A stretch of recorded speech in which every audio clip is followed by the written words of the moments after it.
नमस्कार, आप देख रहे हैं यू न्यूज़ यूपी और मैं हूं राहुल सिंह। यूपी गुनाह में गुनाह की एक और सच्ची सनसनीखेज खबर लेकर मैं आपके सामने हाजिर हूं।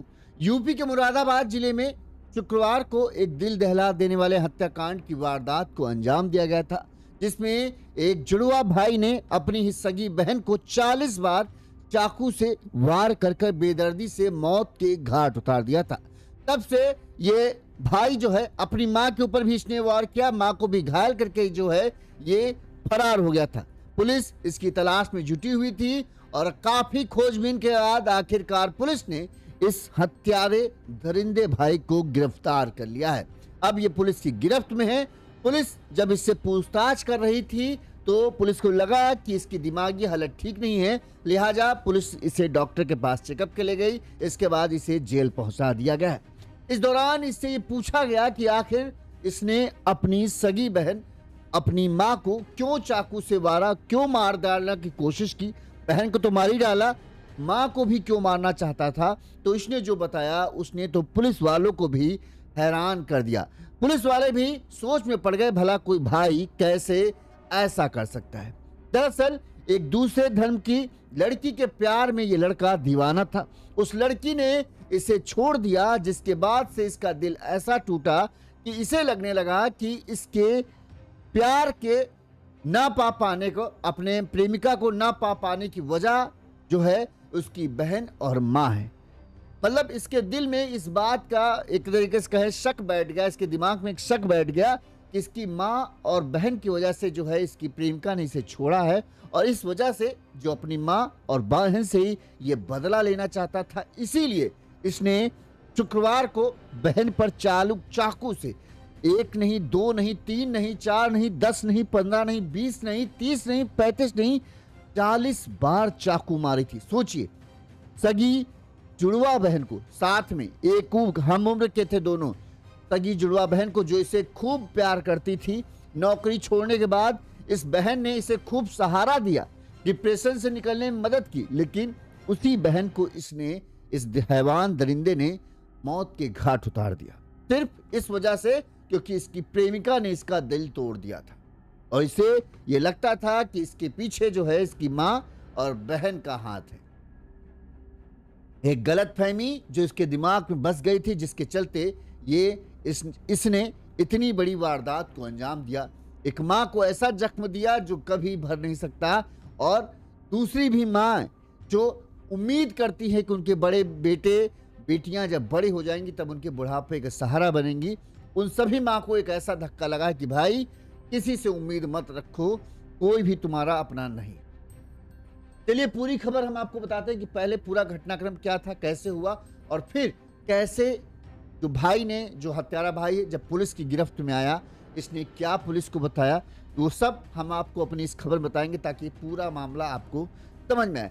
सबसे पहले हम आपको जो पड़ोसी थी जिन्होंने माँ को बचाने में, माँ नीलिमा जो थी, बेटी हिमशिखा तो नहीं बच पाई, लेकिन माँ नीलिमा जिनकी वजह से बची, उन्होंने क्या देखा था, आंखों देखा हाल, उन्होंने क्या बताया, पहले हम आपको वो सुनाते हैं, फिर पूरा घटनाक्रम विस्तार से हम आपको बताते हैं।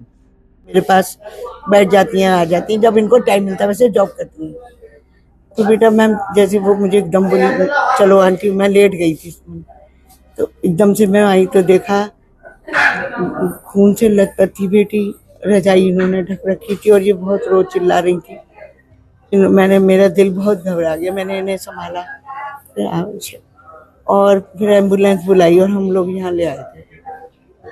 हमने बस खाली उसको, उसका खून से लथपथ देखा जी, ऐसे घूम के काफी। मेरा 338 है, इनका ऐसे करके 378 है, जिसमें किराए पे रहती। ये पाशानाथ प्लाजा में कोई स्वास्थ्य से संबंधित कोई उसमें जॉब करती है, इंश्योरेंस, स्वास्थ्य इंश्योरेंस में, हेल्थ इंश्योरेंस में। बेटा कुछ नहीं, ये भी घर पे नहीं थी, बहन भाई थी, दोनों जुड़वा बहन भाई, दोनों गुड़गांव रहते। हाँ, गुड़गांव रहते दोनों जॉब।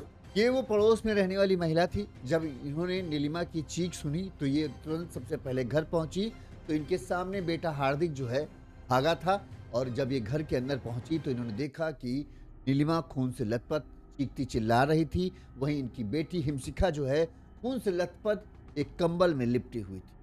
इन्होंने ही पुलिस को फ़ोन किया, जिसके बाद पुलिस आती है और जब नीलिमा को और हिमशिका को अस्पताल ले आती है तो नीलिमा की तो जान बच जाती है, लेकिन हिमशिका को डॉक्टर मृत घोषित कर देते हैं, क्योंकि उसके ऊपर इतनी बार चाकू से वार किया गया था कि उसके शरीर से पूरा खून ही बह गया था। अब चलिए पूरे घटनाक्रम हम आपको विस्तार से बताते हैं ताकि पूरा माजरा आपको समझ में आ सके। मूल रूप से बदायूं जिले के सिविल लाइन थाना क्षेत्र के जोगीपुरा के रहने वाली नीलिमा की शादी जो है इंद्रजीत के साथ हुई थी। 1990 में ये अपने पति इंद्रजीत के साथ जो है मुरादाबाद आकर बस गई, लेकिन शादी कहें 1 साल बाद ही कहें 2016 में जो है इनके पति ने जो है इनको छोड़ दिया। 10 साल पहले करीब नीलिमा से इनका पति का चाहे तलाक वलाक मान लीजिए हुआ या ऐसे ही छोड़ा छोड़ी हो गई। अब नीलिमा के सहारे अपने 2 बच्चे थे। इनके 2 बच्चे थे, दोनों जुड़वा बच्चे थे, बेटी हिमशिखा और बेटा हार्दिक। दोनों बच्चों को करीब 2 साल पहले इन्होंने मझोला थाना क्षेत्र के बुद्ध विहार सेक्टर 2 में गणेश पार्क के सामने किराए पर मकान लिया। ये पूरा मकान इन्होंने किराए पर ले रखा था, इसमें यही रहती थी। मकान मालिक बताते हैं दूसरी जगह रहते थे। किसी तरह से संघर्ष कर कठिन परिस्थितियों का सामना कर नीलिमा ने अपने दोनों बच्चों को खूब पढ़ाया लिखाया और इस काबिल बनाया कि दोनों को अच्छी नौकरी लग गई। कहते हैं इनके जुड़वा बेटे हार्दिक और हिमशिखा इस समय जो थे हरियाणा के गुरुग्राम में रह रहे थे, जबकि माँ जो है वो मुरादाबाद में ही रहती थी। भाई बहन गुड़गांव में जो है जॉब करते थे। बेटी हिमशिखा बीबीए करने के बाद एक आईटी कंपनी में असिस्टेंट मैनेजर के पद पर तैनात थी और एमबीए कर रही थी। वहीं बताते हैं जबकि बेटा हार्दिक जो है ये बीटेक करने के बाद पहले गूगल में नौकरी करता था, लेकिन 2 साल पहले या 1 साल पहले इसने गूगल से नौकरी छोड़ दी और इस समय जो है एक यूट्यूबर के तौर पर काम कर रहा था, यानी ब्लॉग बनाकर यूट्यूब पर अपना अपलोड करता था और अभी ये हाल फिलहाल अपनी बहन के साथ रह रहा था। बहन ही इसका सारा खर्चा उठा रही थी। बताते हैं कि इस दौरान जो है जब ये गुड़गांव में ही रह रहा था, इस दौरान पता नहीं कैसे अभी ये पूरी जानकारी तो नहीं है, लेकिन हार्दिक का पुणे में रहने वाली एक मुस्लिम लड़की से प्रेम प्रसंग हो गया और प्यार भी इस कदर कि हार्दिक दिलो जान से उस पर फिदा था, दिलो जान से उसे अपना मान चुका था और ये कहें तन मन सब कुछ उसे दे चुका था।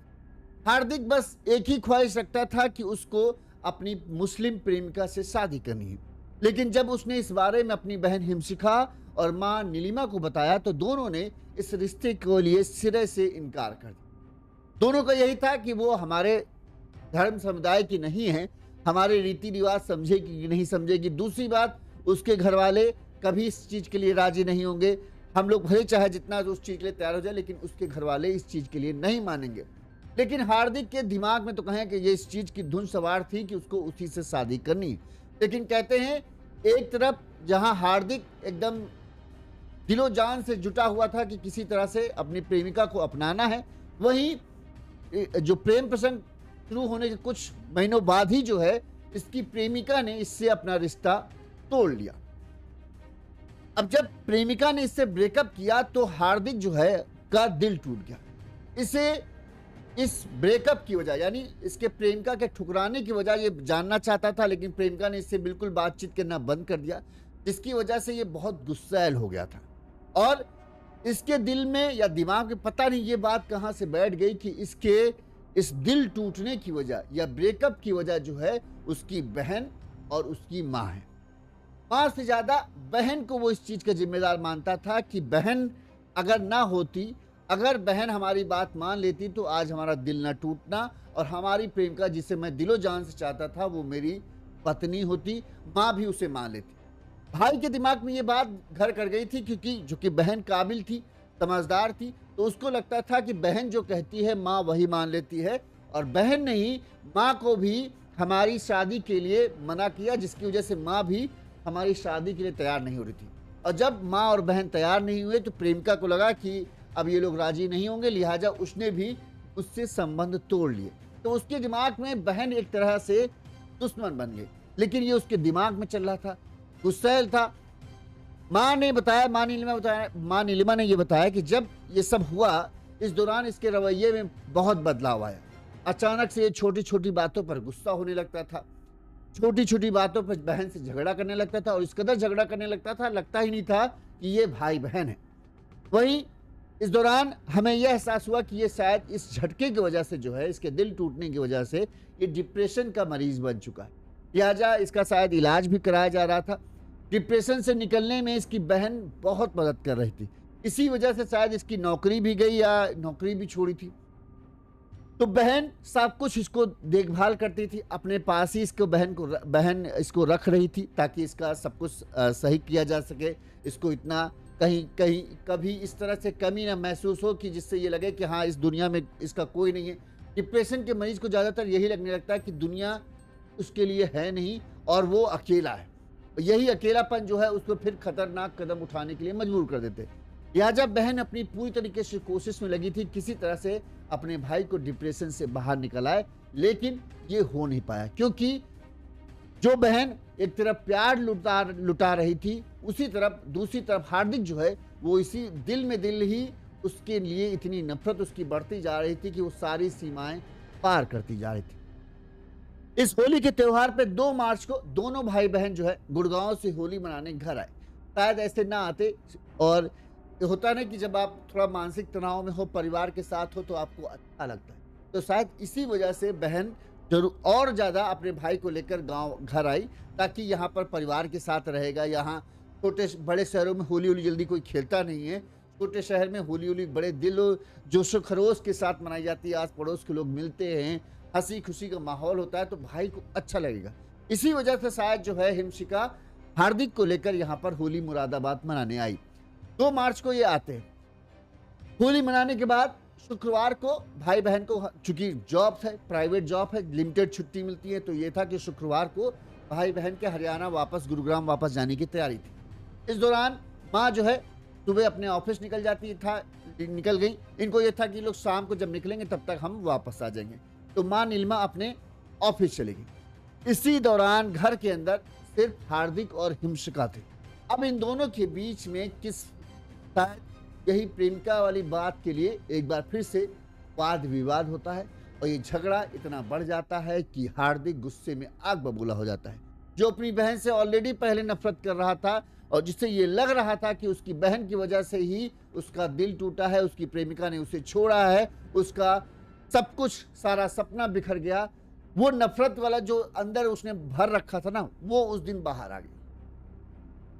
कहते हैं कि उसने किचन से निकल चाकू उठाया और इसके बाद हिमशिखा अपनी जुड़वा बहन पर चाकू से 40 बार मारा होगा। 40 बार घाव, सोच सकते हैं कितना ज्यादा बेरहमी से उसने हत्या की। कहते हैं कि घर का जो किचन था, घर में 2 कमरे थे, उन कमरा, किचन, आंगन, कोई ऐसी जगह नहीं थी जहां पर खून बिखरा ना हो। कहा यह जा रहा है कि जब ये सब पूरी वारदात हुई, माना यह जा रहा है कि हिमशिखा जो थी वो किचन में थी।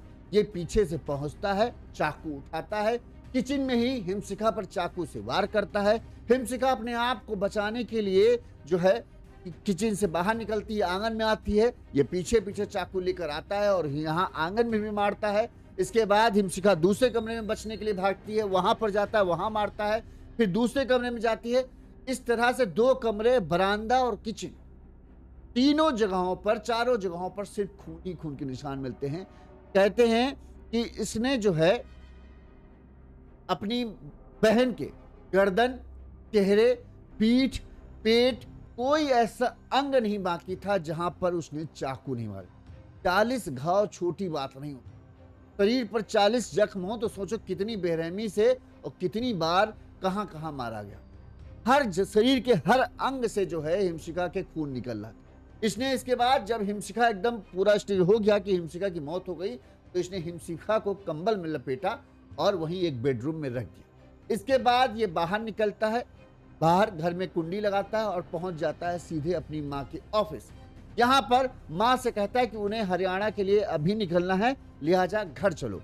माँ भी अपने ऑफिस से छुट्टी ले ली थी कि चलो भाई बेटे आए हैं, वो जा रहे हैं, उनको विदा करना ज़्यादा ज़रूरी है। कोई सामान खाने पीने का सामान रख देंगे ताकि उन्हें घर की याद ना है। अब माँ अपने बेटे के साथ चली आती हैं, लेकिन इस बात से अनजान कि बेटे ने घर में क्या गुल खिलाया है उन्हें नहीं पता था। जैसे ही माँ घर के अंदर पहुंचती हैं, वो देखती हैं कि आंगन में, किचन में सब जगह खून ही खून फैला है, तो वो सन्न रह जाती हैं। और उसके बाद जब उनकी नज़र कमरे में पड़ती है तो देखती हैं कि उनकी बेटी, प्यारी दुलारी बिटिया हिमशिखा जो है खून से लथपथ एक कंबल में लिपटी हुई। वो देखते ही उनकी चीख निकल जाती। जैसे ही वो चीखती हैं, जो है बाहर से जो कुंडा दरवाजा बंद करके जो है हार्दिक आ रहा था, उसने फिर से चाकू उठाया और अपनी माँ पर इस बार उसने चाकू ताबड़तोड़ बरसाने शुरू किए। लेकिन जो माँ नलिनी थी, उनकी चीख सुनकर जो है पड़ोस के लोग जो हैं वो देख झांकते हैं क्या हुआ, और इसके बाद तुरंत वो नीलिमा के घर की तरफ दौड़ते हैं। लोगों को आता जा देख के इसने दरवाजा अंदर से बंद कर रखा था। लोग बाहर से दरवाजा पीटने लगे। इससे लगा कि अब लोग अंदर आ जाएंगे तो हम पकड़े जाएंगे, लिहाजा ये तुरंत दरवाजा खोलकर वहां से कार उठाता और भाग जाता। इसके बाद लोग कुछ समझ नहीं पाते कि क्या हुआ, ये अचानक से भागा क्यों, लेकिन लोगों ने उसे रोकना नहीं समझा, मुनासिब समझा।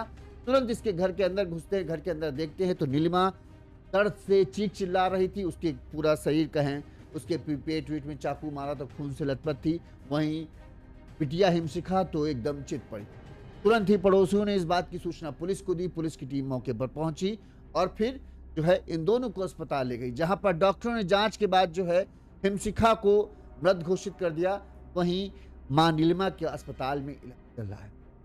जो लोग थे, जो पड़ोस वाले थे, लोग मौजूद थे, उनका कहना था कि नीलिमा की आंखों से आंसू रुक नहीं रहे।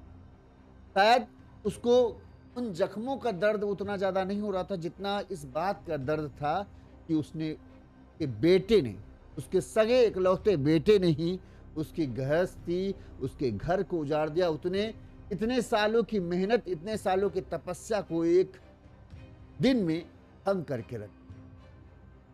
तब लोग नीलिमा की बड़ी तारीफ करते थे कि बताओ कितने अकेले रहकर भी इसने अपने बच्चों को अच्छा पढ़ाया लिखाया और दोनों बच्चों को इस काबिल बनाया कि दोनों बच्चे आज अपने पैरों पर खड़े हैं, अपने से कमा रहे हैं और अच्छा खासा कमा रहे हैं।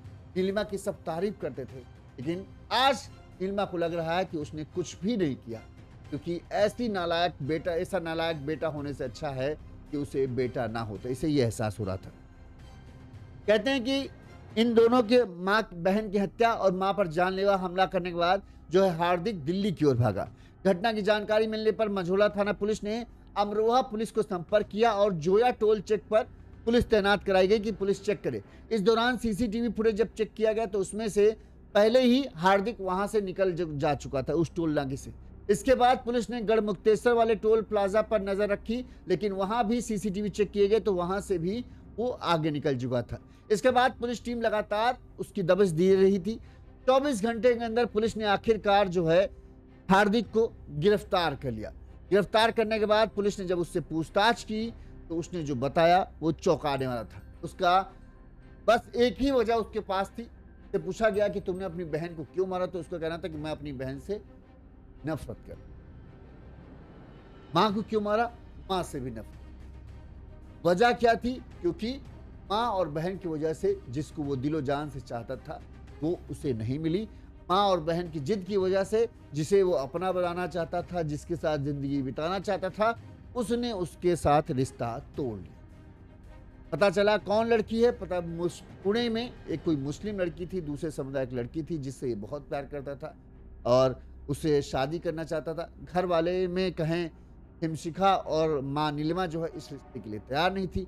इस बीच पता नहीं इन दोनों के बीच में क्या हुआ, प्रेमी प्रेमिका के बीच प्रेमिका ने जो है इससे रिश्ता तोड़ लिया, इससे ब्रेकअप कर लिया, जिसको ये बर्दाश्त नहीं कर पाया और इसके दिमाग में ये बात बैठ गई कि माँ और बहन की वजह से ब्रेकअप हुआ है, यही मेरे प्यार के दुश्मन है, ये लोग नहीं चाहते कि मैं खुश रहूं और ये बात जो है इसके दिमाग में बैठ गई, जिसकी वजह से ये डिप्रेशन का मरीज सा हो गया।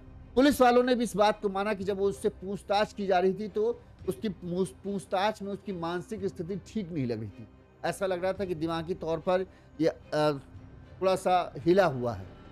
इस वजह से पुलिस ने उसे मेडिकल भी भेजा, जहां डॉक्टर उसकी जांच वांच कर रहे थे। लेकिन पूछताछ में इतना ही पता चला कि हाँ, उसके प्रेमिका से जो ब्रेकअप हुआ उससे वो बहुत ज़्यादा आहत था और इसी वजह से जो है उसने अपनी बहन को तो मार ही डाला। सबसे ज़्यादा वो बहन को दोषी मानता था, क्योंकि उसको लगता था कि जो माँ है वो बहन के कहने पर चलती, क्योंकि बहन कमाती थी, इधर इसकी 1-2 साल से नौकरी छूटी गई थी। तो माँ इसकी बातों पर कम यकीन करती थी, बहन की ज़्यादा बातों पर ज़्यादा यकीन करती थी। इसने अपनी बहन को मनाने की कोशिश की, लेकिन बहन ने मना कर दिया। अब माँ से पूछा तो माँ ने भी मना कर दिया। अब इसके दिमाग में ये बात बैठ गई कि बहन ने ही जो है माँ को भड़काया है, वरना माँ मान जाती तो कुछ ना हो। इस वजह से जो बहन थी सबसे बड़ी इसकी दुश्मन बन गई, इसीलिए इसने अपनी बहन को जो है मौत के घाट उतारा। पुलिस ने अब इसे गिरफ्तार करके जेल भेज दिया है। हिमशिखा की अब अंतिम संस्कार कर दिया गया है। वहीं मां नीलिमा हॉस्पिटल में एडमिट हैं, लेकिन अब खतरे से बाहर है, लेकिन उनकी आंखों से आंसू नहीं रुक। उनको कितना अपने दोनों बच्चों पर घमंड था। दोनों बच्चे, चलो भगवान, हमको तो तकलीफ मिली, लेकिन अब दोनों बच्चे अच्छे से सेटल हैं, चलो अब हमारी तकलीफ कम हो जाए। धीरे धीरे करके बिटिया की भी शादी हो जाएगी, बेटे की भी शादी हो जाएगी, परिवार पूरा हो जाए। लेकिन इससे पहले हिमशिखा नीलिमा के लिए जो कहें खुशियां के दिन आते, अभी खुशियों के दिनों ने दस्तक ही दी थी, खुशियों ने दस्तक ही दी थी नीलिमा के घर पर। उससे पहले ही किसी की नज़र लग गई और एक ही झटके में सब कुछ उजड़ गया। बिटिया भगवान के पास पहुंच गई, बेटा जेल पहुंच गया और नीलिमा खुद अस्पताल में है। इसीलिए आज उनकी आंखों में आंसू हैं कि उन्हें लगा था चलो अब सब ठीक हो जाएगा, लेकिन कहते नहीं, कभी कभी किस्मत ऐसी होती है कि सब कुछ आपके पास होते हुए भी आपकी तकलीफें नहीं खत्म। लगता है नीलिमा के साथ भी ऐसा। पहले पति ने 10 साल पहले छोड़ा, इस तरह से अपने आप को संभाला, अपने बेटा बेटी को अच्छे से पढ़ाया ताकि वो काबिल बने भी। लेकिन फिर से जब एक तरफ लगा कि हाँ अब सब कुछ ठीक हो गया, खुशियाँ आने वाली हैं, बेटे ने ऐसा काम कर दिया, कभी नहीं भूल पाएंगे नीलिमा। इस खबर पर आपकी क्या राय, कमेंट करके जरूर बताइएगा। इसी तरह से गुनाह की तमाम बड़ी खबरें हम आप तक पहुंचाते रहेंगे। देखते रहिए यूनिज़ यूपी। नमस्कार।